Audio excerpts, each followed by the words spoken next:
Blessed day to everyone. Welcome to OPM, our online prayer meeting. Right here at Jesus Cavite page. God is good all the time. God is good all the time. God is good all the time. God is good all the time. God is good all the time, all the time. God is good. Isang pinagpalang gabi po sa ating lahat mga kapatid. Welcome po sa ating OPM Online Prayer Meeting. Live po tayo ngayon dito sa ating Facebook page, Jesus Coffee Church, every Monday to Friday, 7 p.m. to 8 p.m. lang po tayo mga kapatid. At ako nga po muli ang inyong lingkod this Wednesday night, Sister Novi Montoya. And I'm so glad that you are here tonight, mga kapatid. Thank you, Lord, sa bawat isa na kasama natin ngayon. Masaya po ako, mga kapatid, na makasama ko ulit kayo ngayong gabi. Ready na po ba kayo tumanggap ng mensahe at salita ng ating Panginoon? Amen! Praise the Lord! At kapatid, kung first time mo, huwag mong kalilimutan na i-type ang new blessing para naman kapatid ma-welcome namin kayo. At para naman sa ating digital evangelism, please don't forget to like and share this live video mga kapatid. Let's keep tagging and mentioning our friends and loved ones para mas marami pa ang maabot na mensahe ng Panginoon. Praise the Lord! Thank you, Lord, no, sa mga masisipag nating mga kapatid na mag-tag at mag-share gabi-gabi. May your faithfulness be rewarded, mga kapatid, no? Praise the Lord! Isang pinagpahalang gabi, no, sa ating mga early birds tonight. Of course, Sis Rhea Quaresma from China and Sis Celine Revelius from Egypt. At hello po kay Sis Annalyn Capua na sa Pangasinan naman ngayon. At hello sa ating women's ministry, kay Sis Jenny De La Cruz, kay Sis Princess Gunakaw and family, kay Sis Maricel and Brother Huge, Espiritu family, kina Brother JV at Sister Winnie, no, sa Oleta family. Praise the Lord. At hello din, no, kay Sis Michelle, sa aking Mami Beng, masipag din magtag, kay Daddy Steve at sa Montoya family na nakasubaybay din sa ating OPM. Praise the Lord. Binabati din po natin isang pinagpalang gabi, no, ng ating Wow Ministry. Hello po kay Mami Ading at sa kay Kuya RJ, kay Sis Ish sa Rosit family. At hello din, no, kay Mami Josie Nogoy, kay Mami Lola at kay Sis Ruth. Hello din kay Mami Lilia, kay Mami Lina, Tita Nida, kay Mami Weng, kay Mami Lolit. Ayan, kay Sis Mea. Pinagpalang gabi din, no, sa church ministries, from praise and worship team, from women's ministry, men's ministry, young pro ministry, dance team, growing teens. Of course, may kids church din po tayo mga kapatid. Sa ating media ministry, sa ating prayer warriors ministry, sa ating ushering ministry, and sa ating new blessing ministry. Praise the Lord! Glory to God sa ministry na pinagkaloob ng ating Panginoon. Isang mainit na pagbati din po sa ating local and international churches. Hello po sa mga kapatid natin na sa Jesus Coffee Church, Greece and Canada. Of course, sa ating local church family, sa ating J Coffee Nasugbu, J Coffee Manila, J Coffee Nueva Ecija, at sa ating J Coffee Las Piñas. Praise the Lord mga kapatid. Hello, hello. Isang pinagpaalang gabi, no, sa ating lahat. Binabati din po natin ating mga minamahal na J Coffee Pastors. Isang pinagpaalang gabi po, Bishop Ricky. Hello po, Reverend Jo, Pastor John. Hello din po, Pastor Bong and Pastor Josephine Ilagan, kay Pastor Arnold, kay Pastor Vanji. Praise the Lord! Thank you, Lord, po sa buhay niyong J Coffee Pastors. And of course, isang mainit na pagbati din sa ating minamahal na pastor, Pastor Ruben Rusit, at sa kanyang mabuting may bahay na Sister Isabel Rusit. Praise the Lord po sa buhay niyo po. At of course, sa ating kids, no, sa Rusit family. Praise the Lord and glory to God po sa aming butihing pastor na napakasipag, sobrang mapagpasensya at matyaga sa amin. Thank you, Lord, Pastor, for your life. And of course, mga kapatid, no, we'd love to invite you and your family to worship with us 11:30 a.m. for our Sunday service, no? Located po tayo sa Gig Mall, 2nd floor, Pulang Lupa, Las Piñas City. Kung naghahanap ka ng church family, kapatid, or if you've been looking or praying for a fresh encounter with Jesus, this is your confirmation, mga kapatid, no? And meron kami nilaan na upuan para sa iyo. Kaya mga kapatid, see you on Sunday. Alright? Thank you, Lord. At yung mga kapatid, bago tayo magtuloy-tuloy sa ating gawain, hingiin muna natin ang gabay at presensya ng ating Panginoon sa ating kalagitnaan. Praise the Lord. Hallelujah. Thank you, Lord Jesus. Amen. Yes, Lord, our Heavenly Father, we glorify your name. We bless your name, Lord Jesus. Thank you, Lord Jesus, again for this beautiful opportunity na kami ay magkatipon-tipon muli, Lord, sa iyong presensya upang iparangalan ang iyong banal na pangalan. Lord, maraming salamat na ginamit mo ako upang maging daluyan, Panginoon, ng iyong mensahe. Dalangin ko, Lord Jesus, sa pagpalain mo mga anak mo na inuuna ka, Lord Jesus. At dalangin ko, Panginoon, sa mga kapatid namin na wala pa sa mga oras na ito, ikaw patuloy na mag-ingat sa kanila. Saan man sila naroroon, Panginoon, you guide them, Panginoon. You protect them, Panginoon. At Lord, ngayong gabi, Panginoon, samahan mo kami sa panibagong istorya, sa revelation, Panginoon. I pray, Lord Jesus, na lahat na aming mapapakinggan dito ay maitanim sa aming mga puso ay patuloy na lalago, Panginoon. Hindi lang maging transformative, kundi Lord, magkaroon ng transformation sa bawat buhay, Panginoon. At Lord, ikaw na po ang patuloy na mag-ingat sa mga anak mo na malayo sa amin, saan man sila naroroon, nandito man sa iba't ibang dako ng Pilipinas o maging sa ibang bansa, Panginoon. Patuloy mo sila, Lord, na ingatan. Bigyan ng malakas na pangangatawan, Panginoon. Grasya, Panginoon, na mapagtagumpayan, Panginoon, ang araw-araw na nawalay sa kanilang mahal sa buhay. Kaya Lord, salamat po sa mga oras na ito, Panginoon, at sa mga anak mo na tinawag mo sa iyong gawain, Lord Jesus. Mag-apuyin ang kanilang puso, Panginoon, upang ikaw ay paglingkuran. Dalangin ko sa mga kapatid ko, Lord Jesus, na lumayo, Panginoon, mga nanlamig sa kanilang pananampalataya, Panginoon, kung ano man ang dahilan nila, abutin mo sila ng iyong mapagmahal na kamay, Panginoon. Alam namin na laging bukas ang iyong mga bisig upang sila ay tanggapin. Tulungan mo kami, Panginoon. Magpatuloy kami sa aming gawain, Panginoon, dahil alam namin na ang iyong naumpisahan, iyo din tatapusin ng maganda, Panginoon. Kaya Lord, salamat sa pagpapaalala na kami ay minamahal mo.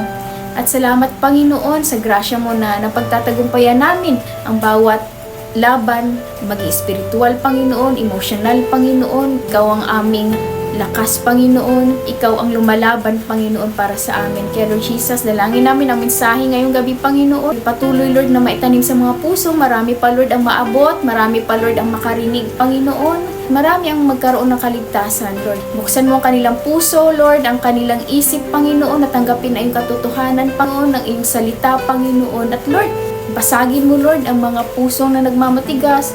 Anoint every word that will be spoken. Tulungan mo kami, Panginoon, na manatili sa iyong presensya.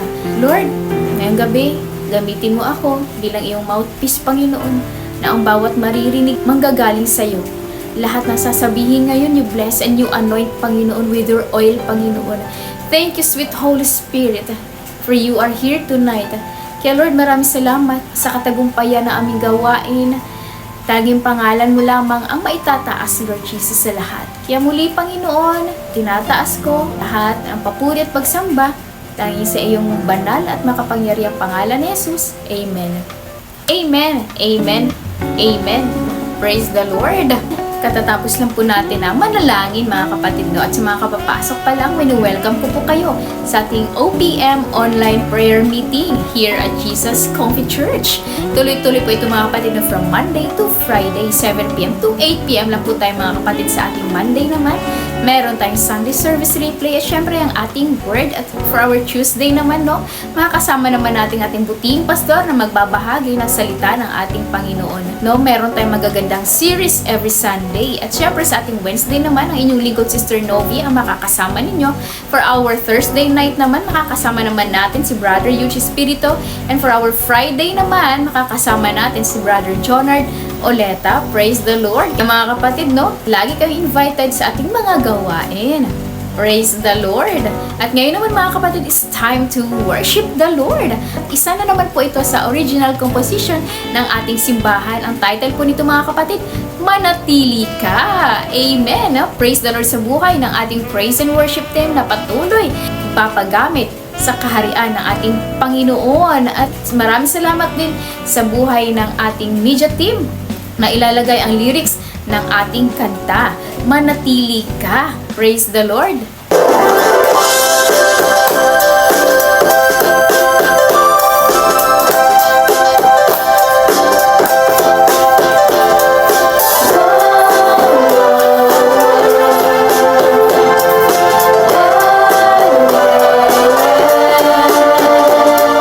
Hindi ako mag-aalala pagkat Jesus kasama ka. Dumating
Praise the Lord!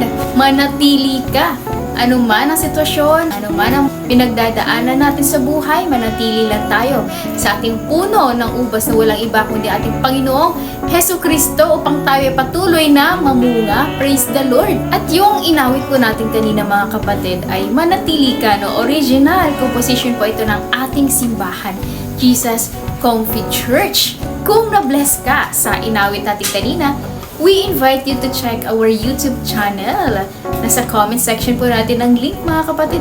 Marami po tayong mga worship songs, mga awitin na pinagkaloob ng ating Panginoon, sermon clips at series lesson natin, no, sa ating YouTube channel. Nasa comment section po natin ang link at kung hindi ka pa nakapag-subscribe, this is your chance mga kapatid para updated ka sa lahat ng uploads na makakatulong sa spiritual growth mo. Meron din tayong TikTok, nasa comment din natin ang link. At syempre dito sa ating Facebook page, Jesus Comfy Church, kung saan po tayo live ngayon. Please mga kapatid, paki-like, paki-follow, paki-share na rin mga kapatid itong live video natin para marami pang maabot ang mensahe ng ating Panginoon. Praise the Lord! Yan mga kapatid, ngayon naman ay magko-coffee break muna tayo!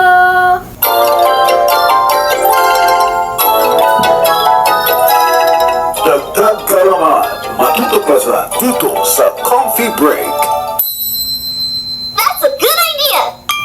Presented by OPM Online Prayer Meeting.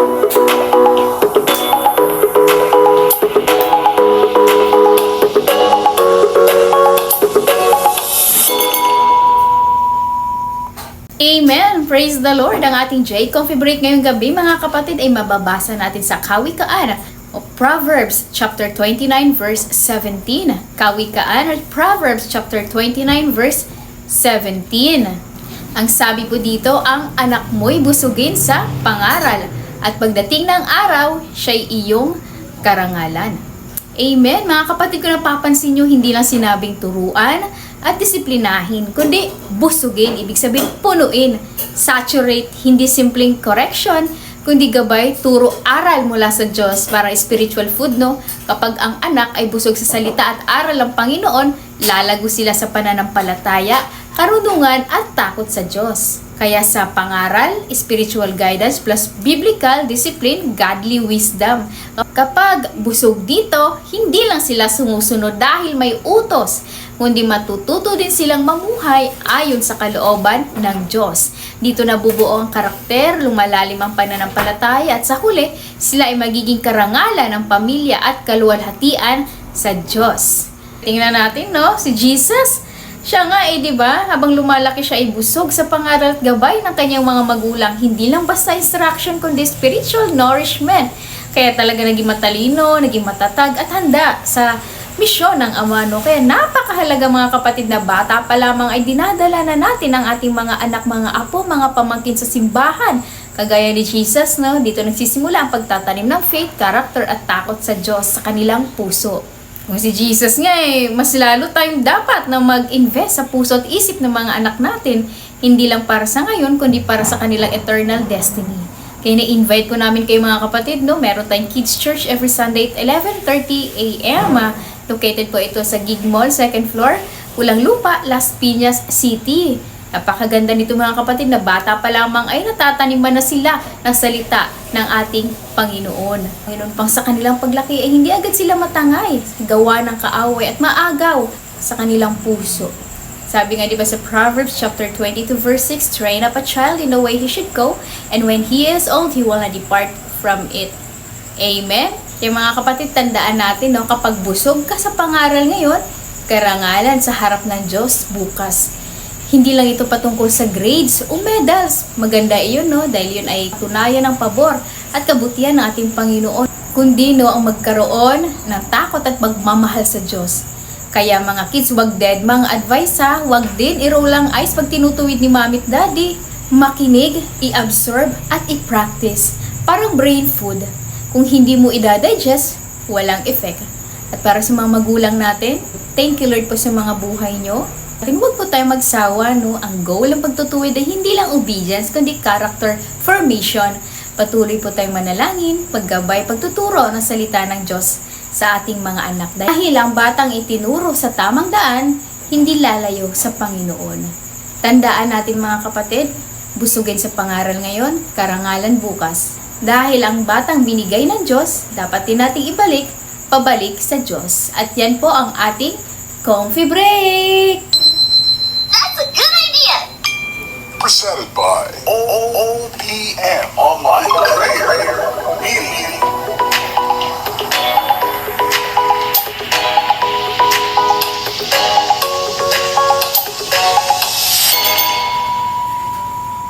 Amen. Thank you Lord mga kapatid sa ating J Comfy Break ngayong gabi. Patuloy lang po tayo magbasa ng salita ng ating Panginoon araw-araw. At huwag lang po natin basahin kundi sa puso at i-meditate po natin upang patuloy po tayong lumago sa ating pananampalataya at magkaroon ng tunay na pagbabago sa ating puso, isipan at pamumuhay. Dahil ang salita ng Diyos ay may kapangyarihan at may kakayahang magbaguhin tayo mula sa loob hanggang sa labas. Amen? Tuloy lang po tayo mga kapatid sa ating gawain dito sa ating OPM. Papunta na po tayo sa Word of God. Pero bago po yan mga kapatid, ihanda po muna natin ang ating mga OPM notebook, ballpen at ang ating mga puso sa pagbabasa ng mensahe ng salita ng ating Panginoon ngayong gabi. Kuha na po tayo mga kapatid ng ating mga Bible at sabay-sabay po natin basahin at buksan sa Genesis chapter 39 verse 1 to 5. Genesis chapter 39 verse 1 to 5. Sa Old Testament po natin ito matatagpuan mga kapatid. At habang binubuksan po natin mga kapatid ang ating mga Biblia, tuloy-tuloy po tayo mga kapatid sa pag-share ng Word of God dito sa ating digital evangelism. Don't stop sharing Jesus online. At nga pala mga kapatid, ini-invite pala namin kayo sa ating Bible study. Every Wednesday night po tayo mga kapatid at 8:30 p.m. Ayan, mamaya mga kapatid, meron tayong Bible study at 8:30 p.m. via Zoom po tayo at headed by our very own Pastor Ruban Rusit. Kapatid, chance mo na to para lumago sa pananampalataya at pagkakilala sa ating Panginoong Hesukristo.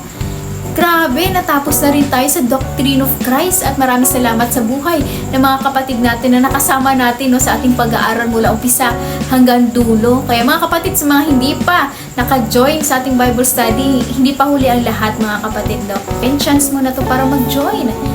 Isang click na lang kapatid via Zoom.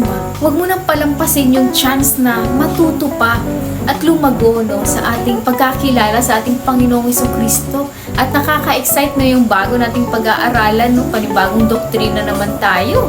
Praise the Lord. Kaya mamaya kapatid kita-kits tayo. Amen. At kami din mga kapatid ay taus-puso nagpapasalamat sa Diyos sa buhay ng ating mga faithful kingdom partners, builders, pledgers, supporters at tithers na talaga nang may greater joy sa puso na magbigay sa ating Panginoon. Praise the Lord! Tunay na tapat ang ating Panginoon at hindi mo mapapantayan ang kanyang katapatan. Kaya mga kapatid, patuloy po tayo na magbalik sa ating Panginoon po ikaw man ay binless ni Lord. Ibalik natin kapatid ang papuri sa ating Panginoon. Dahil alam natin na ang bawat binhina na itatanim sa kanyang kaharian ay hindi ito sayang. At patuloy po tayo mga kapatid magtanim. Balang araw talagang ibubuhos niya ang masaganang pagpapala sa mga anak niya na tapat din. Siya mismo nagsabing bubuksan niya ang durungawan ng langit at ibubuhos ang masaganang pagpapalang siksik, liglig at tag-uumapaw. Kaya mga kapatid, kung tinatch ni Lord ang puso mo, andyan po sa ating comment section ang ating video account para ang ating GCash number para sa mas convenient na pagbibigay. Thank you Lord mga kapatid for your generosity. May God bless you abundantly. Praise the Lord. And praise the Lord. Andyan ka na ba mga kapatid? Sa Genesis chapter 39 verse 1 to 5? Kung nandyan ka na, sabay na natin basahin. Sabi dito sa verse 1, dinala nga si Jose sa Ehipto at doon ay pinagbili siya ng mga Ismailita kay Potifar, isang Ehipsyo na pinuno sa pamahalaan ng Faraon at kapitan ng mga tanod sa palasyo. Verse 2, sa buong panahon ng paglilingkod ni Jose sa bahay ni Potifar, ay pinatnubayan siya ni Yahweh. Anumang kanyang gawin ay nagtatagumpay. Verse 3, napansin ni Potifar na tinutulungan ni Yahweh si Jose. Kaya in verse 4, kaya ginawa niya itong katiwala sa bahay at sa lahat ng kanyang ari-arian. Verse 5, mula noon dahil kay Jose ay pinagpala ni Yahweh ang buong sambahayan ni Potifar, pati ang kanyang mga bukirin. Amen. Praise the Lord. Manalangin po tayo mga kapatid. Maraming salamat Panginoon sa pagbasa Lord na iyong salita. Pagpalain mo nga po ito, O Diyos. Dalain ko Panginoon na ang lahat ng aming mapapakinggan Panginoon ay maitanim sa aming mga puso. Patuloy Lord na lalago, magkakaroon ng pagbabago Lord Jesus at magkaroon ng maraming bunga. Lord, sa kwento ni Joseph ngayong gabi Panginoon, patuloy ka po Lord na mangusap at makikinig kami. Bigyan mo kami ng knowledge, wisdom, understanding Panginoon sa paraan Lord na unawaan ng bawat nakikinig. Samahan mo kami ngayon Panginoon. Katagumpayan na aming gawain ay tanging pangalan mo ang mapaparangalan. Kaya muli Lord Jesus, we give all the honor, glory, and praise in your precious and mighty name of Jesus. Amen. Praise the Lord! Isang pinagpalang gabi po muli mga kapatid. Nakaka-bless talaga na ito nagsama-sama muli tayo sa presensya ng ating Panginoon upang makapag-aral muli ng kanyang salita.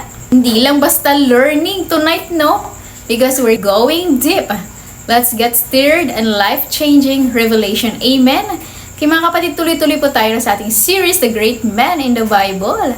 Last time, pinag-usapan po natin si Jacob, no? Paano nakipagbuno siya sa Diyos sa Peniel. At nakita natin ang transformation niya mula sa pagiging deceiver, naging Israel, the one who struggles with God and overcomes. Ang lesson natin dito, para makuha ang tunay na pagpapala, minsan kailangan muna nating dumaan sa breaking.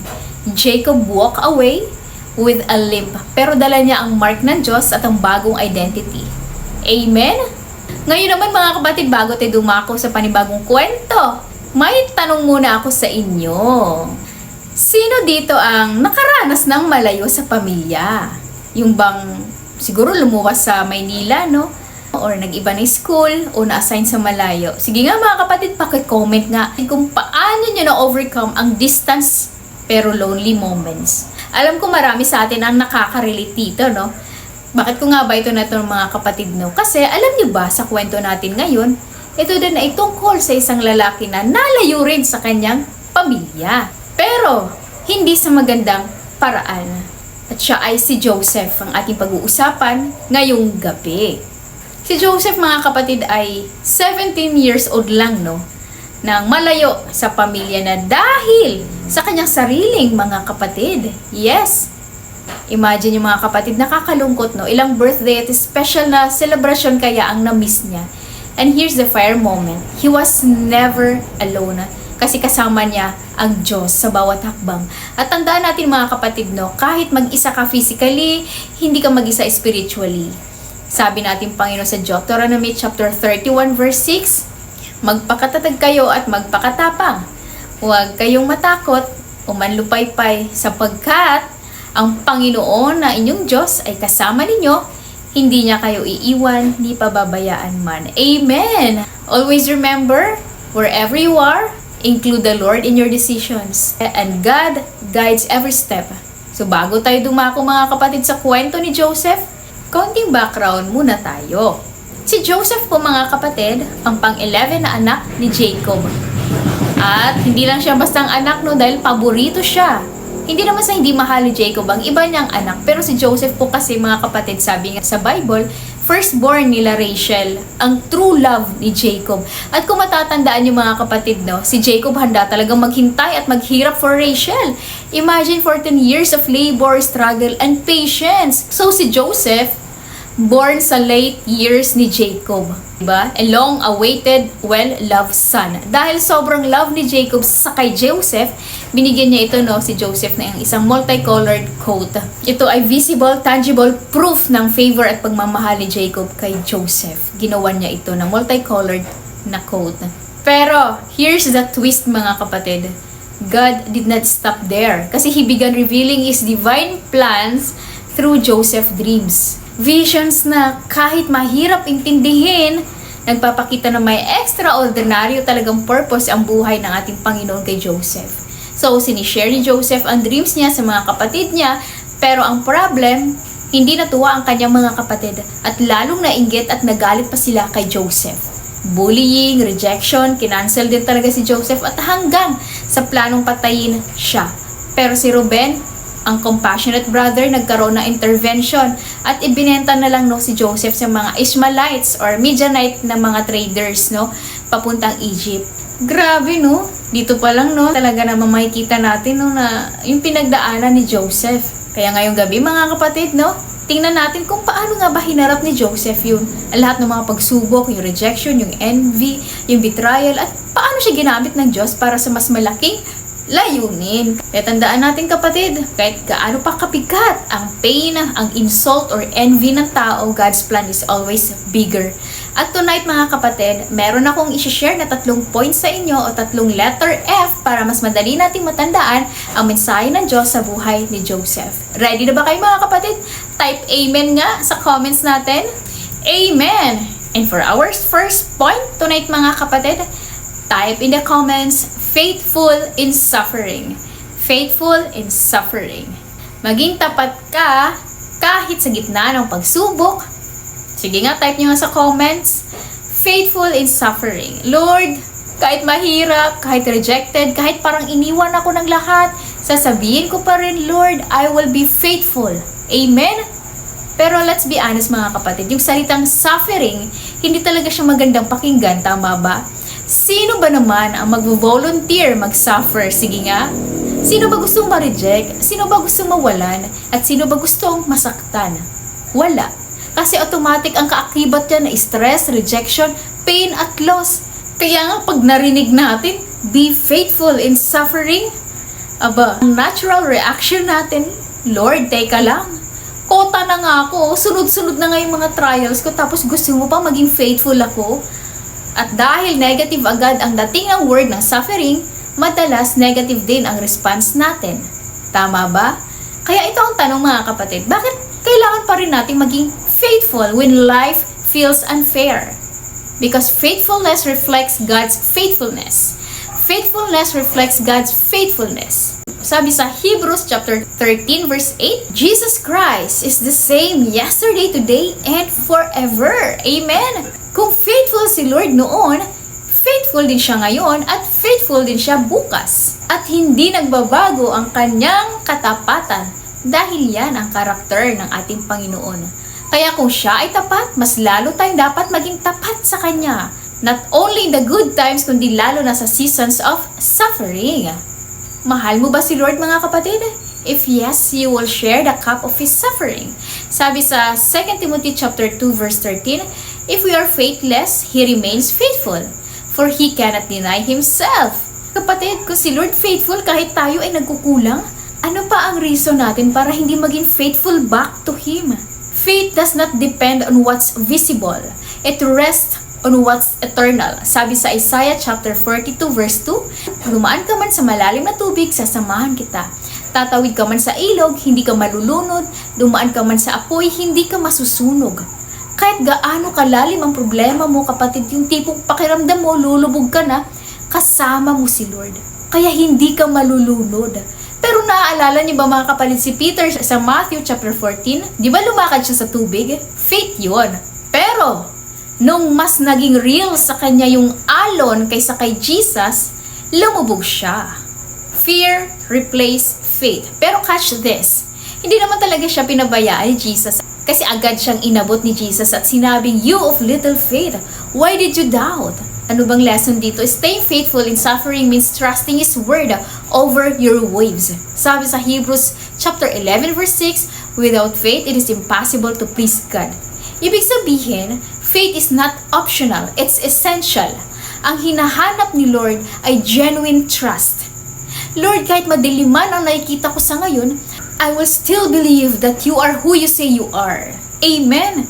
Itong question sa atin mga kapatid. May napahiya na ba dahil sumampalataya kay Jesus? Wala. Wala pang napapahiya mga kapatid. Mas minsan napapahiya pa nga tayo sa mga taong nangako sa atin. Minsan, di ba napapahiya tayo kapag nagtiwala pa tayo sa tao na napapako rin lang. Kaya nga wala pa talagang nagtitiwala sa Diyos ang mapapahiya.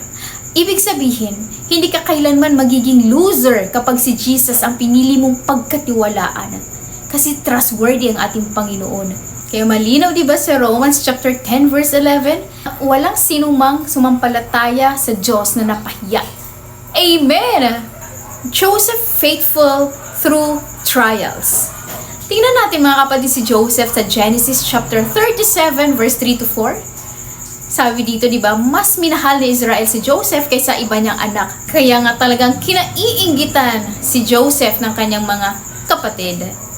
Kaya nung kinuwento ni Joseph, no, kanyang mga panaginip, na yuyukod sila pati araw, buwan at 11 bituin, naku, mas lalong namuhi ang mga kapatid ni Joseph sa kanya na para bang sinasabi nila, ano, kami yuyukod sa'yo, no way. Kaya sabi sa Genesis chapter 37 verse 18 to 28, nung makita ng mga kapatid si Joseph, sabi nila, nako, here comes the dreamer na naman, oh. Kaya doon mga kapatid, pinagkaisahan nilang patayin si Joseph. Pero dahil nag-intervene nga si Ruben, nauwi siya sa pagbenta, no, kay Joseph sa mga Ishmaelites kapalit ng 20 pirasong pilak. So mapapansin natin mga kapatid, hindi dahil may maling ginawa si Joseph, kaya siya gustong patayin. Minsan pinahihintulutan ng Diyos ang mga pangyayaring iyon dahil gaya nga nasabi sa Romans chapter 8 verse 28, and we know that in all things God works for the good of those who love Him, who have been called according to His purpose. Amen! All things work together for good. At yung all things dito, hindi lang tungkol ito sa easy victories o happy endings. Kasama rito ang gutom, mga challenges, betrayal, at matitinding pagsubok. So, hindi talaga exempted mga anak ng Diyos sa mga trials, no? Pero sa likod ng lahat ng yun, may divine purpose. Kaya sa bawat pagsubok, mga kapatid, pwede nating sabihin, Lord, I trust you. Everything works for my good. Amen. Makikita din natin dito mga kapatid yung favor ni Joseph ay naging trigger ng envy at hatred ng kanyang mga kapatid. So sa buhay din natin minsan mga kapatid, no, bilang mananampalataya na ating Panginoong sa Kristo, kapag may favor ka mula kay Lord, nakikita nila na pinagpapala ka, may mga tao talagang naiinggit at nagagalit. Kumbaga sabi nga, hitik sa bunga kaya binabato. Envy blinds love. Instead na makita si Joseph bilang kapatid, tiningnan pa nila siya bilang kaaway at competitor. Grabe. Parang sa buhay din natin minsan, no, bilang Kristiyano, yung pamilya pa ang unang hahadlang. Yung mismong dapat kakampi, sila pa yung nagiging unang hasaan ng faith mo, no? Pero gaya ni Joseph mga kapatid, hindi sila ang may final say sa buhay mo, kundi ang Diyos pa rin ang may hawak ng bukas mo. Kaya sabi nga sa Genesis chapter 39, no, dito mga kapatid, dinala si Joseph sa Ehipto ng mga Ismaelita kay Potiphar, isang Egyptian na mataas ang posisyon sa Faraon at kapitan ng mga tanod. So ibig sabihin, from favorite son to foreign slave, napaka-real quick, no?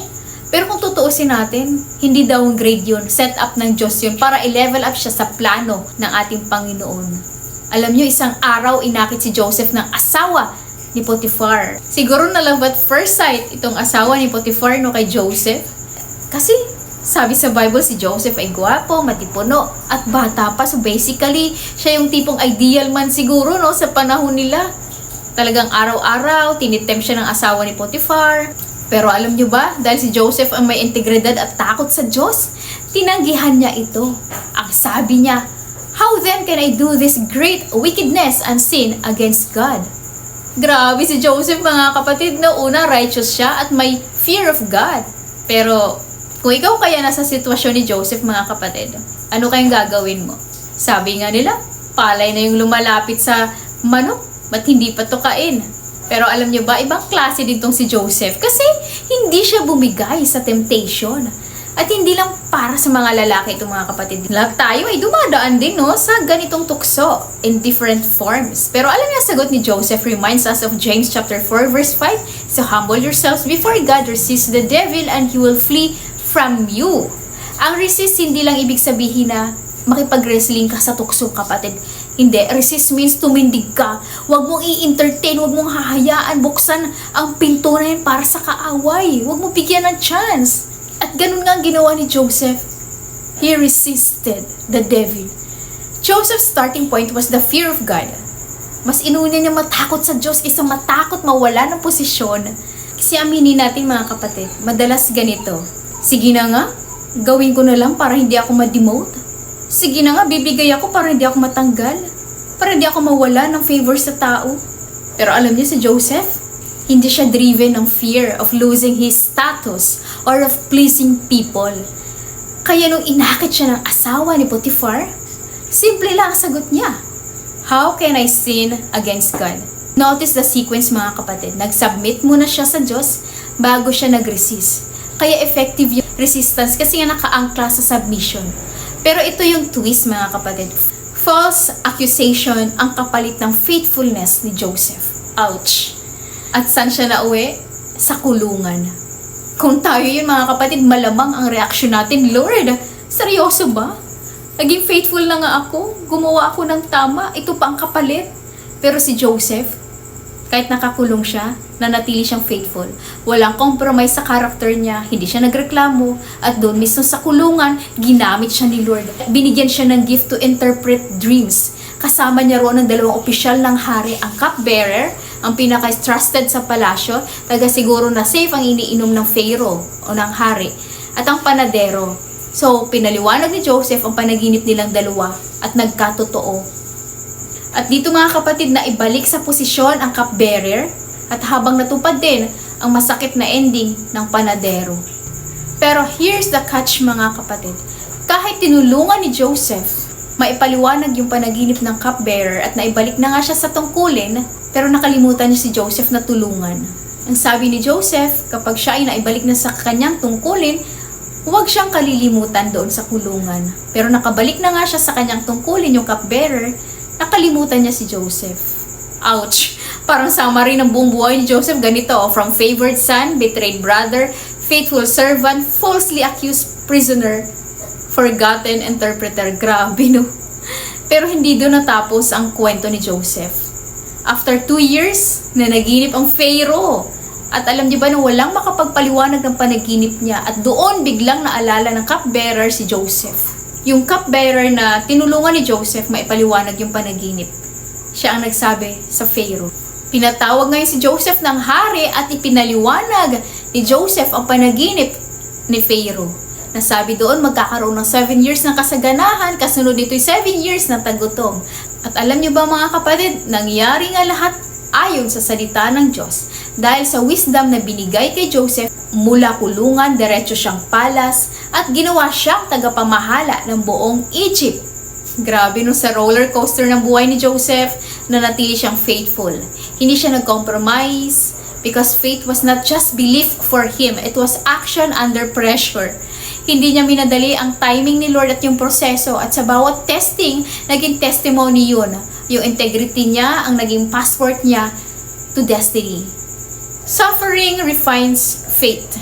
Kaya inaalaw ng Diyos ang suffering, hindi dahil kulang ang pagmamahal ng Diyos sa atin, hindi, kundi para subukin at patatagin ang ating pananampalataya. Kung tunay kang ginto, kailangan dumaan sa apoy. Sabi sa 1 Peter chapter 1 verse 7, "These trials will show you that your faith is genuine, more precious than gold tested by fire."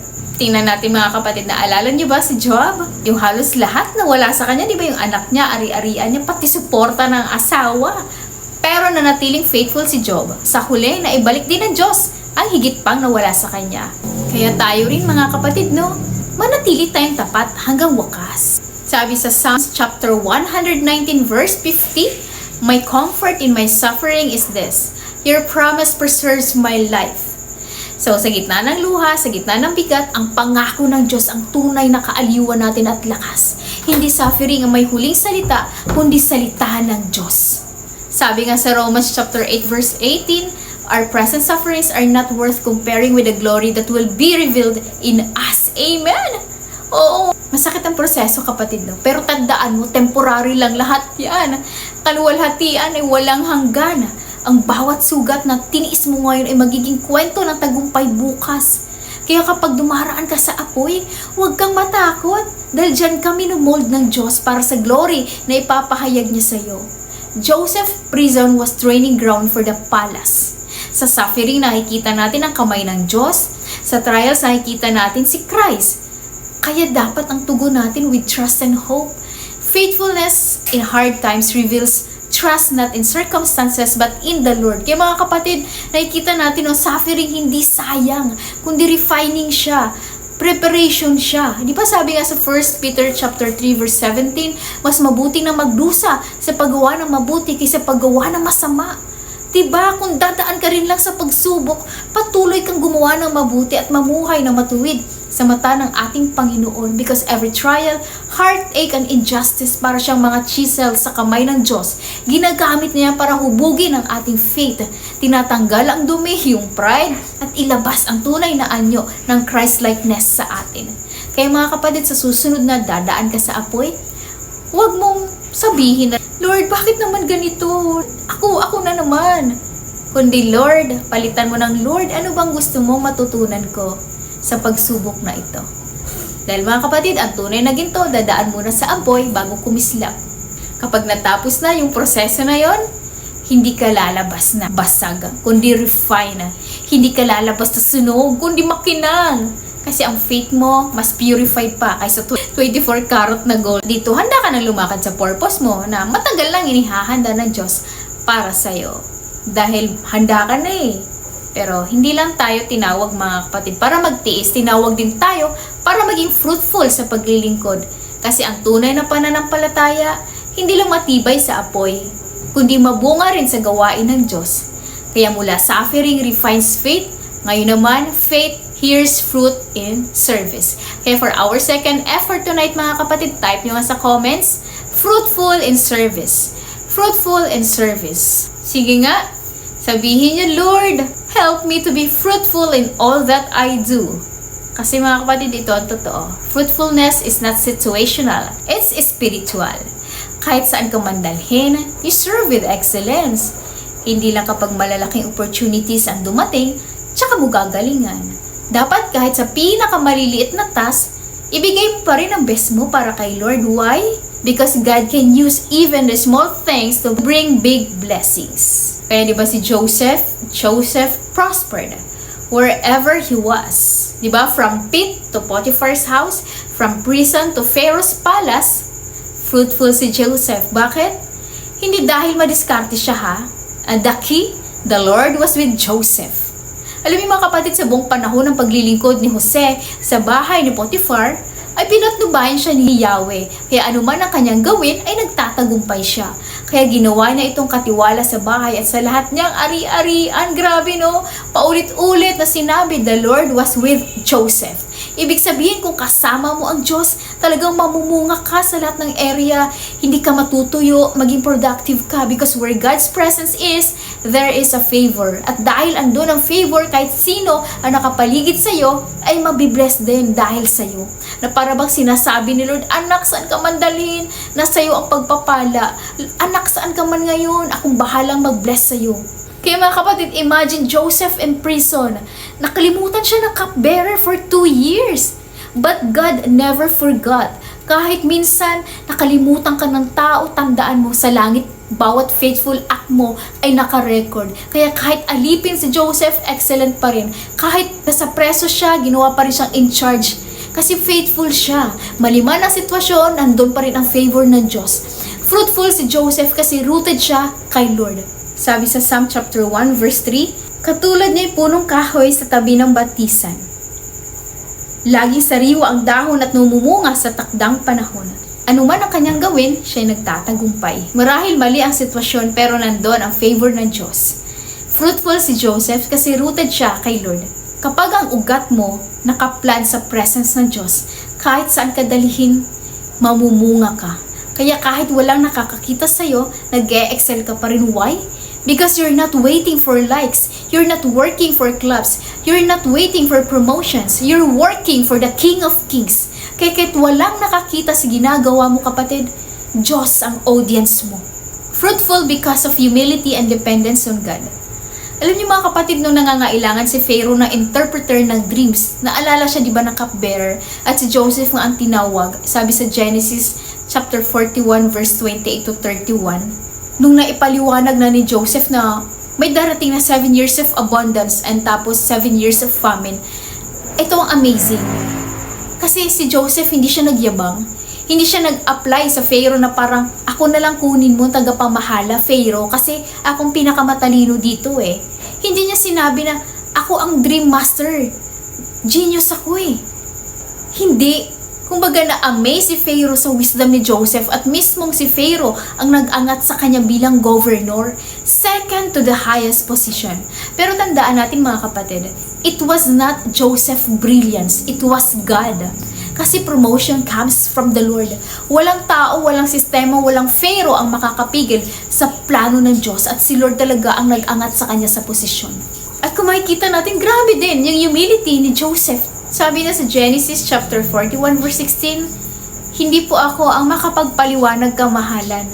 Ang Diyos po ang nagbibigay ng sagot. So imagine niyo ito mga kapatid, kausap niya ang pinakamakapangyarihang tao sa mundo at imbis na i-flex ang gift niya makapag-interpret ng dreams, hindi niya inangat ang pangalan niya, kundi inangat niya ang pangalan ng Diyos. Sa culture nila na hindi kilala ang Diyos ni Joseph, pwede niyang i-claim yung credit, tama? Pero hindi niya ginawa yun. He refused to follow the world's pattern. He gave all glory back to God. Kaya ito ang lesson mga kapatid. Faithfulness is not flexing. Excellence is good, pero lahat ng credit, ibabalik natin kay Lord. Every wisdom, every opportunity, every gift, lahat galing yan sa Diyos. At kapag pinagkatiwalaan ka sa maliit, mapagkakatiwalaan ka sa malaki. Kaya wag mong mamaliitin kapatid kung saan ka man ngayon. Ano man ang trabaho mo, small task man lang yan sa paningin mo, galingan mo pa rin kapatid. Bakit? Kasi you serve an excellent God. So you serve with excellence, with humility, with reverence. Kahit si Pharaoh nga na walang takot sa Diyos ni Joseph, pinaglingkuran pa rin siya ni Joseph ng may integridad at may excellence. Diba sabi nga sa Colossians chapter 3 verse 22, mga alipin sa lahat ng bagay ay sundin ninyo ang inyong mga amo. May nakakakita man o wala, maglingkod kayo hindi upang kalugdan ng mga tao, kundi dahil kayo tapat at may takot sa Panginoon. Kaya mga kapatid, si Joseph, tinawag sa Genesis chapter 49 verse 22, a fruitful vine. A fruitful vine bears spring whose branches climb over a wall. Grabe! Alam niyo mga kapatid, fruitful si Joseph, hindi dahil konektado siya kay Pharaoh, but because he was connected to God. Sabi ni Jesus sa John chapter 15 verse 5, if you remain in me, you will bear much fruit. Kaya mga kapatid, tanong ko, kanino ka konektado o nakakabit ngayon? Kaninong puno ka nakakabit ngayon? Dahil kung hindi ka konektado kay Jesus kapatid, hindi ka mamumunga. At dahil sabi rin ni Jesus no, ang branches na hindi namumunga ay pinuputol at sinusunog. Kaya mga kapatid, manatili ka sa puno, sa vine na walang iba kundi ating Panginoong Jesucristo mismo. Dahil si Jesus lang ang tunay na ugat ng lahat ng tunay na tagumpay. Kaya kapatid, kapag connected ka kay Jesus, you will serve faithfully kahit maliit lang na task. You will stay obedient and humble. You will depend on God for wisdom and guidance. Your excellence, faithfulness, blessings overflow. Kung ang sanga ay putol sa puno, wala itong silbi, natutuyo, masisira at itatapon. Ganyan din tayo mga kapatid, no? Kapag tayo ay hiwalay kay Kristo, maaaring may galing tayo, talento, koneksyon, abilidad. Pero kung hindi tayo konektado sa puno ng ubas, walang tunay at buhay na espiritual at walang direksyon. Pero kapag nakakabit ka sa puno ng ubas, kahit tagtuyot, kahit ipagkanulo, kahit maraming pagsubot, kahit saan ka pa itapon ng mundo, mamumunga ka pa rin. Kagaya ni Joseph, saan man siya dinala, naging alipin, naging katulong, naging preso. Pero dahil siya ay konektado at nakakabit sa puno ng ubas, kahit sa bahay ni Potiphar, naging tagapangasiwa siya sa bilangguan, naging in charge siya sa mga preso, sa Egypt, naging tagapagligtas siya ng buong bayan.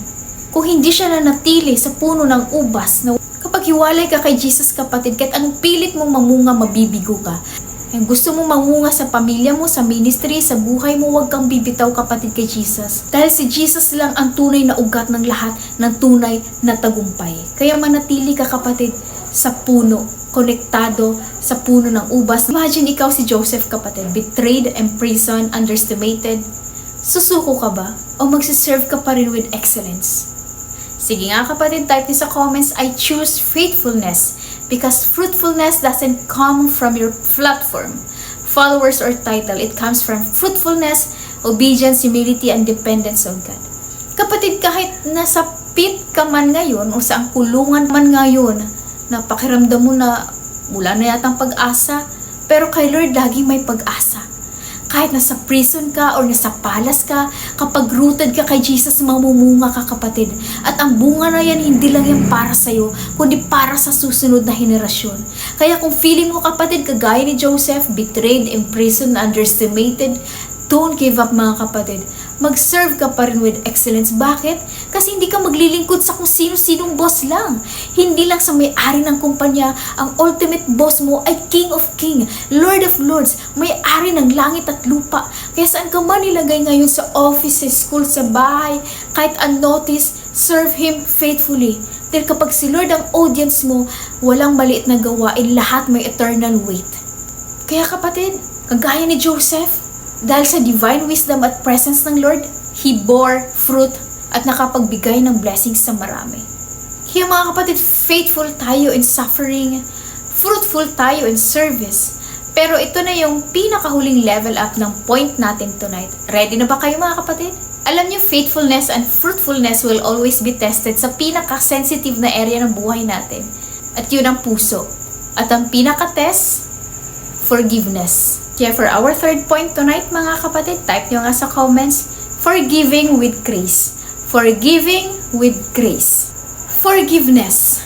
Kahit gaano kasakit, kahit gaano kabigat, kahit parang, Lord, hindi ko kaya. Piliin mo pa rin magpatawad, kapatid. Why? Because forgiveness is not a suggestion. It's a command from God. Sabi sa Colossians chapter 3 verse 13, bear with each other and forgive one another. If any of you has grievance against someone, forgive as the Lord forgave you. Pansinin nyo, hindi sinabi forgive if you feel like it, o kaya forgive kapag sincere na humihingi ng sorry yung tao sa'yo. Hindi. Ang sabi, forgive as the Lord forgave you. Ibig sabihin, walang kondisyon ang forgiveness, walang limit, walang delay. Kaya nga, sige nga, type nyo nga sa comments mga kapatid, Lord, give me a heart that forgives. Dahil ang tunay na anak ng Diyos, nasusukat ito sa kapasidad ng puso mong mag-release ng grace. Lalo na sa mga taong hindi deserving. Naalala niyo ba mga kapatid yung kwento ng unforgiving servant sa Matthew chapter 18, kung saan may isang alipin na may napakalaking utang sa hari na halos hindi niya mabayaran, no? Kahit pagtrabahuan niya pa ito ng ilang taon, hindi niya na mabayaran yung napakalaking utang na yun. Pero, sa grace at mercy ng hari, pinatawad siya. Biglang zero ang utang niya. Grabe, life-changing moment, diba? Pero alam niyo ba, nung nakita niya yung kapwa niya na may maliit na utang sa kanya, hindi niya pinatawad nung hindi makabayad. Ginawa niya, sinakal niya pa ito. Grabe, no? At alam niyo ba kung ano sabi ni Jesus? Ang taong hindi magpapatawad ay ipapasa kamay ng hukom. Grabe, diba? Dito natin makikita, forgiveness is not optional. Ito ay life or death sa espiritu mo. Forgive because you've been forgiven. Ang ating ability to forgive ay rooted sa grace na natanggap din natin from God.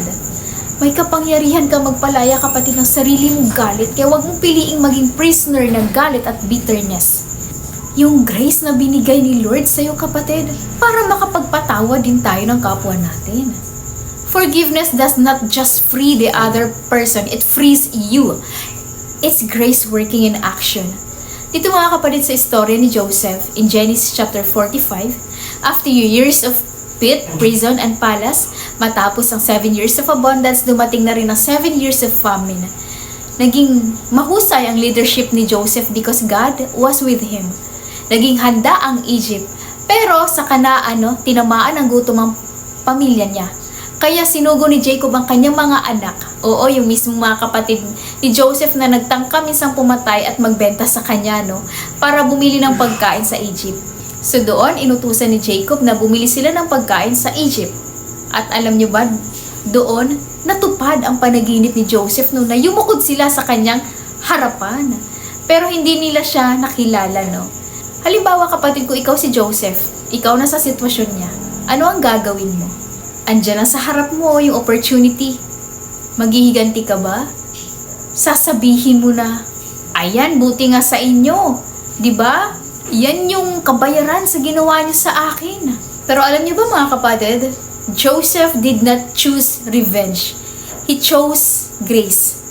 So habang nakatingin siya, siguro bumalik lahat ng alaala at sakit, yung betrayal. Pero naalala rin niya, yes, they meant evil, pero God was with me all along. Kaya instead of revenge, Joseph chose forgiveness with grace. Why choose forgiveness? Because forgiveness releases blessing. In Genesis chapter 45 verse 4 to 8, makikita po natin dito mga kapatid that Joseph did not just forgive verbally. He blessed his brothers, pinakain sila, inalagaan sila at binigyan sila ng lupa para matirahan. Grabe no, hindi lang niya sinabi na okay, forgiven na kayo, pinatawad ko na kayo. Kasi ang totoong forgiveness is not passive, it's active. Hindi ka magla-let go sa salita lang, kundi may action, may intentional choice. Sabi nga sa Genesis chapter 50 verse 20, you intended to harm me, but God intended it for good. Grabe ang puso ni Joseph, no? Forgiveness is not denial, it is redemption. Ang ginawa ng tao laban sa'yo, pwedeng painful, pero kay Lord, magiging purposeful yun. Forgiveness is transformational, not transactional.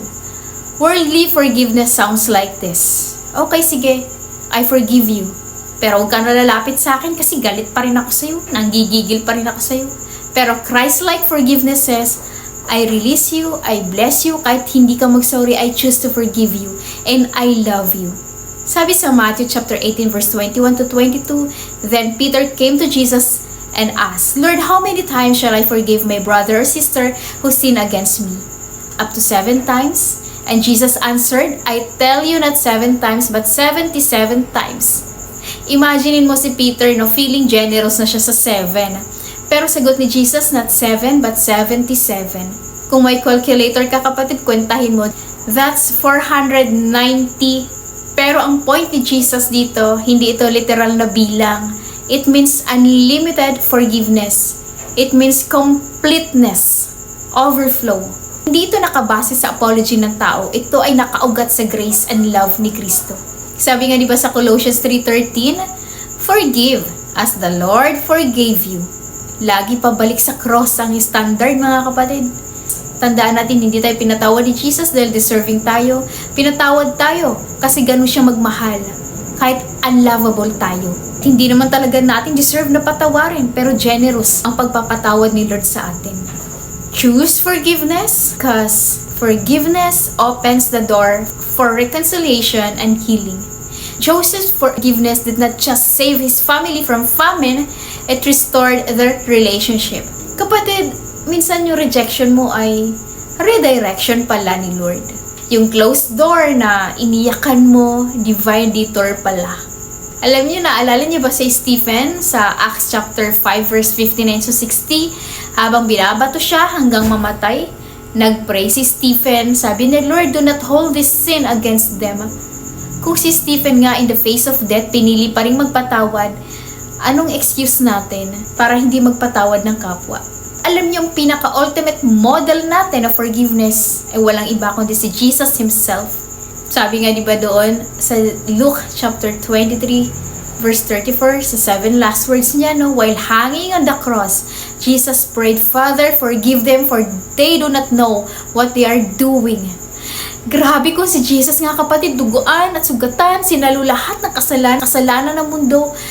Pero pinatawad ka pa rin sa kasalanan mo. Nakapagpatawad pa siya. Tayo pa kaya, natural response ng laman?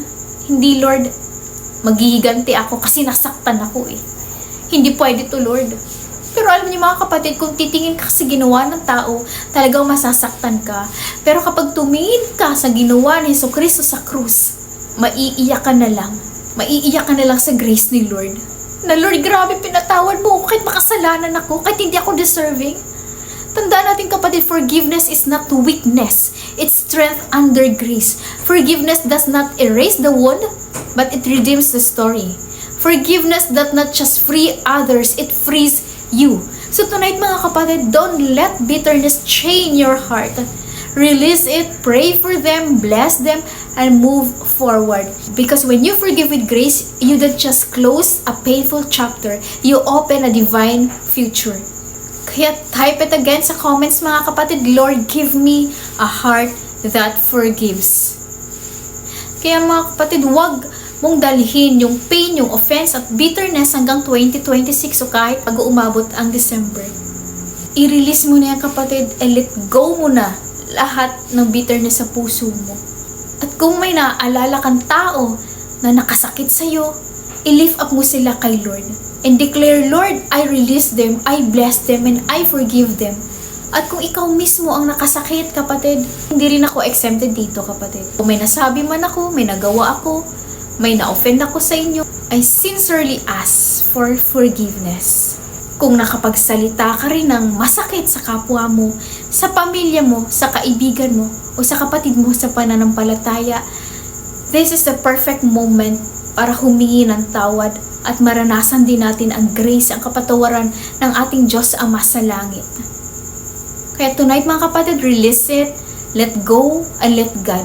Humingi tayo ng tawad upang tayo patawarin din. Kasi kung hindi tayo magpatawad sa kapwa natin, na hindi rin tayo patatawarin ng ating Diyos Ama na sa langit. Joseph went from pit, prison, palace, not because he was perfect, but because he was faithful.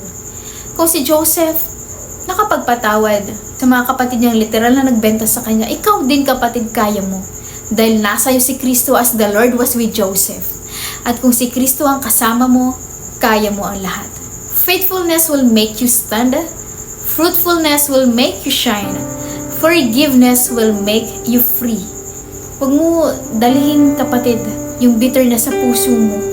Kasi yung tao na nakasakit sa iyo, nakamove on na sa buhay, masaya na sa buhay, pero ikaw heto nakakulong ka pa rin sa sakit ng nakaraan, sa sakit na nagawa sa iyo. Kaya kapatid, bigyan mo ng kapayapaan ang isip mo at puso mo rin. Kaya magpatawad ka. Tingnan natin ang istorya ni Joseph. Pinagbili ng kanyang sariling mga kapatid sa halagang 2 pilak. At alam niyo ba, si Jesus din ay pinagbili ni Judas sa halagang 30 pilak. Parehong itinakwil, parehong pinagkanulo, parehong binenta sa murang halaga. Ngunit kapatid, tingnan natin ang resulta. Sa pamamagitan ni Joseph, naligtas ang bansa mula sa gutom. Pero sa pamamagitan ni Jesucristo, naligtas ang buong sanlibutan mula sa kasalanan.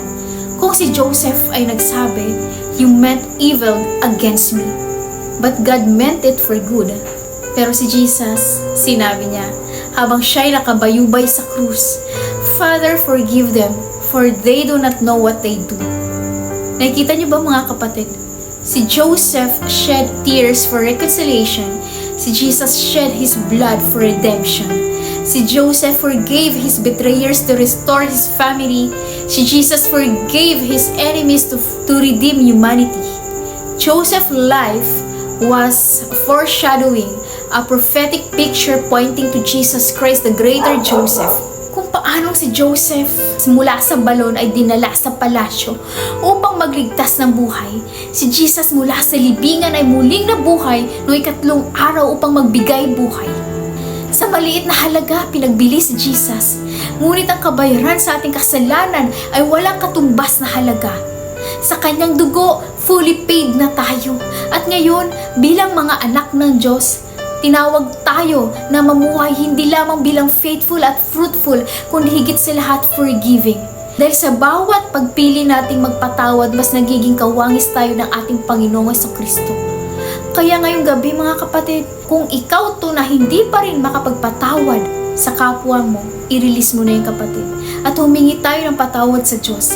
At hayaan nating linisin ang ating mga puso at isipan ng Kanyang salita.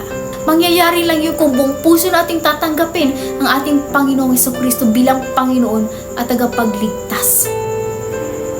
Kailangan nating tanggapin ang ating Panginoong Jesucristo dahil sa Kanyang grasya, kaya din natin ibigay yung pag-ibig na yun, kagaya ng pag-ibig na binigay sa atin ng Panginoon. Kaya sa mga oras na ito mga kapatid, tatanggapin natin si Jesus bilang Panginoon at tagapagligtas. Kaya sa oras na ito, kapatid, sabayan niyo ko sa ating panalangin. Ibukan natin ang ating bibig, iyuko natin ang ating ulo, at tanggapin natin ang buong puso ang ating Panginoon. Kaya sabayan niyo ako mga kapatid sa ating panalangin. Panginoong Jesus, kailangan kita sa buhay ko. Lord, bigyan mo ako ng pusong mapagpatawad. Inaamin ko, Lord, na ako'y isang makasalanan at pinagsisisihan ko na po ang lahat. Sa mga oras na ito, Panginoon, binubuksan ko ang aking puso, pinapapasok kita sa aking buhay at tinatanggap bilang Panginoon at tagapagligtas. Isulat mo, Lord, ang aking buong pangalan sa aklat ng buhay sa langit. Salamat, Panginoon, sa pagpapatawad at sa buhay na walang hanggan. Sa pangalan ni Jesus, Amen. Amen, Amen, Amen. Thank you, Lord Jesus. Thank you, Lord, kapatid, kung sumabay ka sa ating panalangin ng buong puso. Congratulations, kapatid, dahil meron ka ng buhay na walang hanggan at nilinis na ng ating Panginoon ang ating mga kasalanan, ng ating maruming isipan, ng ating puso. One more time, kapatid, sabayan niyo ko. Ipanalangin natin, kapatid, itaas natin sa panalangin ng bawat isa, mga pangangailangan ng ating simbahan at pangangailangan ng ating mga kapatid. Lord, hallelujah. Sabayan niyo ako, kapatid. You agree with me? Say yes, Lord. Say thank you, Lord Jesus. Say amen. Hallelujah. Praise the Lord Jesus. Yes, Lord. Our Heavenly Father, we want to glorify, we want to magnify your name, Lord Jesus. Thank you, Lord Jesus, for dying on the cross, for the forgiveness of our sins. Dahil sa iyong grasya, Panginoon, kami ay binigyan mo ng pusong kagaya mo. Salamat, Panginoon, sa istorya ni Joseph na kung paano na dapat manatili kami hanggang wakas, maglilingkod ng may buong katapatan, ng buong puso, Panginoon, na with excellence, sapagkat hari ng mga hari ang aming pinaglilingkuran. Maraming salamat, Panginoon, sa istorya na tumupok sa bawat puso ng tagapakinig ngayon. Salamat, Panginoon, na minulat mo ang aming mga mata. Kundi dahil sa iyo, Panginoon, hindi namin kayang magpatawad sa kapwa namin, pero dahil sa ginawa mo sa krus, sa kabayaran sa kasalanan namin, dahil sa pamamagitan ng iyong dugo, kami ay pinatawad mo rin, Panginoon, completely. Kaya tulungan mo kami, Panginoon, na magpatawad din ang kapwa namin completely. Mag-overflow, Panginoon, yung pag-ibig mo sa puso namin. Magpapatawad kami, Panginoon, unlimited. Sapagkat kung paano mo rin kami pinatawad, kahit hindi naman kami lovable at hindi naman kami deserving ng pagpapatawad, ay ganun din, Panginoon, ang pagpapatawad na ibibigay namin sa kapwa namin. Kaya Lord, patawad, Lord, sa lahat ng mga pagkakamali namin, sa mga kasalanan namin, sa isip, salita at sa gawa. Patawad, Panginoon, at salamat dahil sa iyong grasya, Panginoon, nandito kami ngayon nakapagpatuloy. Kaya, Panginoon, tinataas ko mga kapatid ko, usap ka, Panginoon, sa bawat nakikinig ngayon, Panginoon, na may mga bitterness pa sa puso, hindi makapagpatawad, hindi makapagpalaya, Panginoon, tulungan mo, Lord. May the power of your Holy Spirit, Panginoon, tinutupok ng apoy ng Espiritu, Panginoon, ang mga pusong matitigas, Panginoon. Palitan mo ito, Panginoon, ng pusong mapagpatawad, Panginoon, kagaya mo, kagaya ni Kristo. Kung paano pinatawad mo kami, Lord Jesus, mapapatunayan, Panginoon, na kami nga ay iyong anak. At Lord, ang pagpapatawad sa kapwa ay pag hindi mo rin kami mapapatawad, kung kami, Lord, ay hindi rin magpatawad sa kapwa namin. Kaya, Panginoon, salamat, Lord Jesus, sa grasya mo. At Lord, tinataas ko mga kapatid ko, may mga pinagdadaanan sa mga oras na ito, at sa mga kapatid ko, Lord Jesus, na lumamig, lumayo sa kanilang pag-ibig sa iyo, in Jesus' name. Ibalik mo, Panginoon, yung apoy sa puso nila upang magkaroon ng joy na manumbalik muli sa iyo, Panginoon. Salamat, Lord. Salamat, Panginoon, sa iyong bisig na handang tumanggap kahit kami ay paulit-ulit na nadadapa, paulit-ulit na nagkakasala. Salamat, Panginoon, sapagkat ikaw ay mapagmahal na aming Diyos, Ama. Kaya Lord, tinataas ko mga kapatid namin na may pinagdadaanan financially, Panginoon, nag-i-struggle, Panginoon, sa health, mabayarin, Panginoon, mga needs everyday, you will supply, Panginoon. Ang Diyos namin ay mayaman sa langit, hindi maubos-ubos ang yaman. Kaya, Panginoon, naniniwala kami, you will provide, Panginoon, you will restore, Panginoon, what has been lost. Heal, Panginoon, lahat ng may sakit, pagagalingin mo mula ulo hanggang talampakan, mga ubo, mga sipon, mga allergy, kahit mga nasa hospital, Panginoon, you will provide din sa mga pangangailangan nila. At Lord, May mga trangkaso sa mga oras na ito. Masama ang pakiramdam, may ubo, sipon, Panginoon. In Jesus' name, pati rin sa mga kapatid namin ang dialysis, Panginoon. Kung ano pa man, Lord, ang mga sinasabi ng doktor, ikaw pa rin, Lord, ang may huling say, Panginoon. At ikaw pa rin ang aming Diyos, makapangyarihan, ang aming gagamot, ang aming great healer, Jehovah Rapha, ang nagpapagaling sa lahat ng aming mga sakit. Kaya Lord, mula ulong kang talampakan, tinutunaw mo na lahat ng infirmities sa aming katawan ni Jesus' name. Salamat Lord sa kagalingan sa mga kapatid namin, Panginoon, na may mga insomnia, hindi makatulog sa gabi, sa kakaisip sa mga problema. In Jesus' name, Lord, you give them comfort, Panginoon, and peace. Sa mga kapatid namin, Panginoon, na binibless mo, Lord, hipuin mo ang puso nila na patuloy na magbalik sa iyo, Panginoon. Ikaw magpala sa gawa ng kanilang mga kamay, Pang Lord, ay patuloy din sila na makapagtanim sa iyong kaharian through giving. Lord, we also pray, Panginoon, yung sanctuaryo, Panginoon, ikaw patuloy magpadala, Panginoon, ng pangangailangan, mga kakulangan pa, Lord Jesus, upang ito ay maitayo na, magamit na, makapagdala ng maraming kaluluwa sa iyong kaharian. Kaya maraming salamat, Panginoon, sa ginagawa mo sa buhay namin. You give us greater joy to serve you, Panginoon. Salamat, Lord, ang paalala mo sa amin na lahat na ginagawa namin, Lord, ay hindi sayang.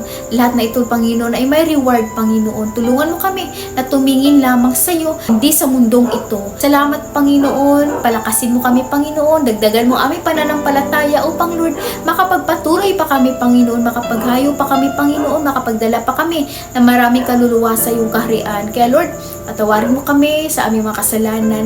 At maraming salamat, Panginoon, sa pagpapatawad, Panginoon, sa kasagutan sa mga panalangin namin. At ngayong gabi, Panginoon, matutulog kami na mahimbing at may kapayapaan, Panginoon. Lord, thank you in advance sa mga answered prayer, Panginoon, sa mga ipagkakaloob mo. At Lord Jesus, you continue to bless your people. You continue to bless, Lord, those who serve you faithfully, Panginoon. Tunay nga, Lord, na kami patuloy na mamumunga sapagkat kami ay konektado sa puno ng ubas na walang iba kundi ikaw, Panginoong Jesucristo. Kaya muli, Panginoon, we give you honor, glory, and praise. We lift all of this in Jesus' name we pray. Amen. Amen. Amen. Amen. Thank you, Lord, mga kapatid. Napakasarap talaga nun ng manalangin sa ating Panginoon. Ayan, thank you, Lord, mga kapatid, for joining us tonight. Tapos na po tayo sa ating OPM ngayong Wednesday night na, mga kapatid. At tunay nga, pinagpala tayo ng presensya at salita ng ating Panginoon. Maraming salamat, mga kapatid, for joining us tonight. At syempre, iniimbitahan ko po kayo sa ating Sunday worship service sa Gig Mall 2nd floor, Pulang Lupa, Las Piñas City at 11:30 AM po tayo, mga kapatid, no? Kaya muli, mga kapatid, ako nga po pala ang inyong lingkod this Wednesday night, Sister Novi Montoya. At kung sumabay ka kanina, kapatid, sa prayers natin na mula sa puso, congratulations din. Meron ka ng buhay na walang hanggan at tunay ka ng anak ng Diyos. Kaya mga kapatid, sabayan niyo ako. Let's declare, I am a child of the Most High God. I am blessed. I am full of wisdom, full of power, full of potential. I can do all things. I will overcome. I have a great destiny in Christ. I believe it. I receive it. In Jesus' name we pray. Amen! Power is in you, Messiah! And that's our Lord Jesus Christ, the King of all kings, the Lord of all lords. Kaya mga kapatid, see you again! Bye!